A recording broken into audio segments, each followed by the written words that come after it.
আসসালামু আলাইকুম প্রিয় ফুটবল ফ্যান্স। সো পরম আরাধ্য সেই ভিডিওটা চলে এসেছে। এই ভিডিওটাতে মেজর লিগ সকার কিংবা আমেরিকান ফুটবল যেটাকে তারা সকার বলে সেটার নানা রকমের ট্রফি কিভাবে আসলে সিজনটা চলে সেটা একটু ব্যাখ্যা করার চেষ্টা করবো। তবে শুরুতে এই জিনিসটা সতর্কবার্তা দিয়ে নিচ্ছি যে অনেক মনোযোগ দিয়ে দেখতে হবে, কারণ এটা যথেষ্ট পরিমাণ কমপ্লেক্স একটা জিনিস। ইউরোপিয়ান প্রতিযোগিতার মতো এতটা স্ট্রেট ফরওয়ার্ড নয়। সো প্রথমত যে জিনিসটা বলবো সেটা হচ্ছে মেজর লিগ সকারের রেগুলার সিজনটা আসলে কিভাবে শুরু হয়, রেগুলার সিজনের টাইমিংটা কি।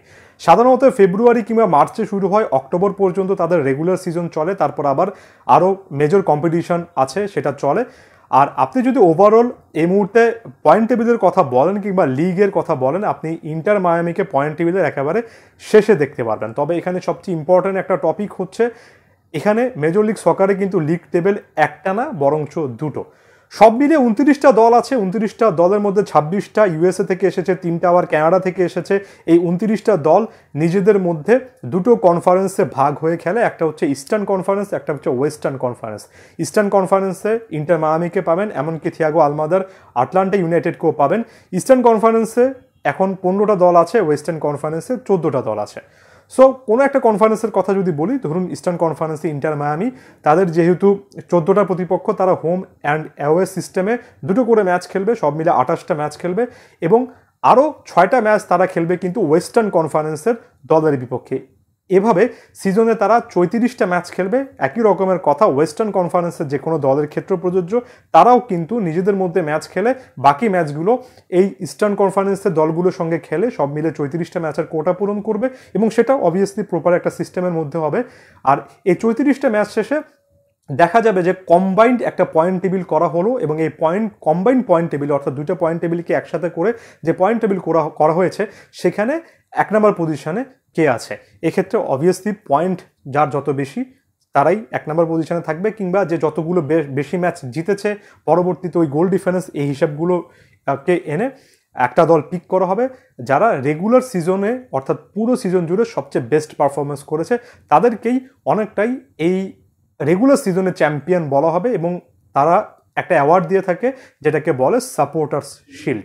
তবে সাপোর্টার্স শিল্ডই কিন্তু MLS বা মেজর লিগ সকারের সবচেয়ে আকর্ষণীয় ফিচার না। সবচেয়ে আকর্ষণীয় ফিচারটা হচ্ছে MLS কাপ, যেটা আবার আরও একটা কিন্তু আলাদা টুর্নামেন্ট আকারে করা হয়। এখন MLS কাপ সম্পর্কে আসছে। MLS কাপে যে জিনিসটা হয়, ইস্টার্ন কনফারেন্স থেকে 8টা দল, ওয়েস্টার্ন কনফারেন্স থেকে টপ 8টা দল উঠে আসে এবং তারা নিজেদের মধ্যে আগে খেলে, একেবারে ফাইনাল পর্যন্ত খেলে। তবে তার আগে একটা জিনিস মাথায় রাখতে হবে, সেটা হচ্ছে ইস্টার্ন কনফারেন্স বা ওয়েস্টার্ন কনফারেন্সের টপ 8টা দল সিলেক্ট করার আগে 8 এবং 9 নম্বর পজিশনে যে দলগুলো আছে কনফারেন্সে, তারা আবার নিজেদের মধ্যে একটা প্লে অফ ম্যাচ খেলে এবং সেখান থেকে একটা দল 8ম পজিশনটা ফাইনালি পায়। সেটাকে আবার ওয়াইল্ড কার্ড বলা হয়। অনেকটা ওয়াইল্ড কার্ড এন্ট্রি তারা MLS কাপে পায়, সেজন্যই বলা হয়। ধরুন আমি ইস্টার্ন কনফারেন্সের কথা বলছি, যেখানে ইন্টার মায়ামি আছে। ইস্টার্ন কনফারেন্সে যে 8টা দল ফাইনালি সিলেক্টেড হবে, সে 8টা দলের মধ্যে ফার্স্ট টিম এর ফিক্সচারটা হবে 8ম নম্বর স্থানে থাকা দলের বিপক্ষে, সেকেন্ড দলটা খেলবে 7th, 3rd, 6th, এভাবে 4th, 5th, এভাবে হচ্ছে গিয়ে ওভারঅল সিস্টেমটা হবে।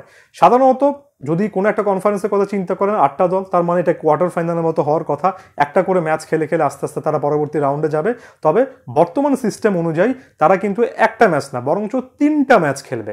এখানে বেস্ট অফ 3 কাউন্ট করা হবে, অর্থাৎ 1 নম্বর দল 8 নম্বর দলের সঙ্গে 3টে ম্যাচ খেলবে, 2-7-এর সঙ্গে এভাবে 3টা করে ম্যাচ খেলবে এবং 3টা করে ম্যাচ খেলে যারা বেস্ট অফ 3তে অর্থাৎ যারা অনেকটা সিরিজের মতো জিতবে তারা পরবর্তী রাউন্ডটাতে অর্থাৎ কোয়ার্টার ফাইনাল থেকে ওই কনফারেন্সের সেমিফাইনালে যাবে। এই 8টা দল একে অপরের বিপক্ষে ম্যাচ খেলতে গিয়ে 3টা করে ম্যাচ খেলতে গিয়ে কোনো একটা ম্যাচ যদি 90 মিনিটে গোল শূন্য বা একেবারে ড্র হয়, তাহলে নিজেরা ডিরেক্ট টাইব্রেকারের মাধ্যমে সেখান থেকে রেজাল্ট বের করে আনবে।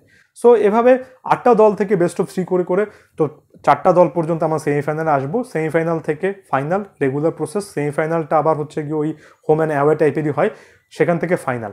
সো ফাইনালে যে দলটা জিতলো সেই দলটা হবে কনফারেন্স ফাইনালে জয়ী দল, অর্থাৎ ওই কনফারেন্সটা ওই পার্টিকুলার 15 বা 14 দলের মধ্যে চ্যাম্পিয়ন দল। ঠিক একই রকমভাবে ওয়েস্টার্ন কনফারেন্স থেকেও একটা দল চ্যাম্পিয়ন হবে। সে দলটা অর্থাৎ ইস্টার্ন এবং ওয়েস্টার্ন কনফারেন্সের দুই ফাইনালিস্ট দল নিজেদের মধ্যে আবার ফাইনাল খেলবে, যেটা MLS কাপ ফাইনাল নামে পরিচিত এবং যেটা সবচেয়ে আকর্ষণীয় আসলে মেজর লিগ সকারের সিজনের কম্পিটিশনের মধ্যে। সো এটা হচ্ছে একটা কমপ্লেক্স সিস্টেম, MLS মূল আকর্ষণ। এর পাশাপাশি আবার তারা যে অঞ্চলে বিলং করে সেটা তার ওয়েফা না, সেটা হচ্ছে কনকাকাফ। কনকাকাফ অঞ্চলের আবার চ্যাম্পিয়ন্স লিগ আছে, প্রত্যেকটা কনফেডারেশনেরই একটা চ্যাম্পিয়ন্স লিগ আছে। কনকাকাফ চ্যাম্পিয়ন্স লিগে কতগুলো আসলে আমেরিকান দল বা কতগুলো মেজর লিগ সকারের দল কোয়ালিফাই করে সেটারও একটা সিস্টেম আছে। সাধারণত কনকাকাফ চ্যাম্পিয়ন্স লিগে আমেরিকা থেকে বা এই মেজর লিগ সকার থেকে 4টা দল স্ট্রেট কোয়ালিফাই করতে পারে। আর এই চ্যাম্পিয়ন্স লিগে 4টা দলের মধ্যে যে 4টা দল USA থেকে আসে তাদের মধ্যে তো এই হিসাবটা অনেকটা সোজা।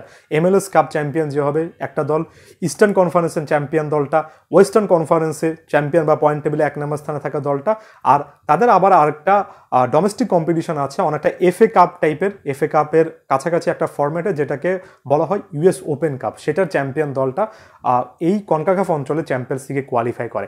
অনেক সময় দেখা যায় যে একই দল দুটো প্রতিযোগিতায় চ্যাম্পিয়ন হয়েছে, আবার কানাডা অঞ্চল থেকে আসা দলটা আবার দেখা গেল যে চ্যাম্পিয়ন হয়ে গিয়েছে। সেই ক্ষেত্রে বাকি যে র্যাঙ্কিংয়ে দলগুলো থাকে সেই US দলগুলো আসলে চ্যাম্পিয়ন্স লিগে অর্থাৎ কনকাকাফ অঞ্চলে চ্যাম্পিয়ন্স লিগ খেলতে পারে।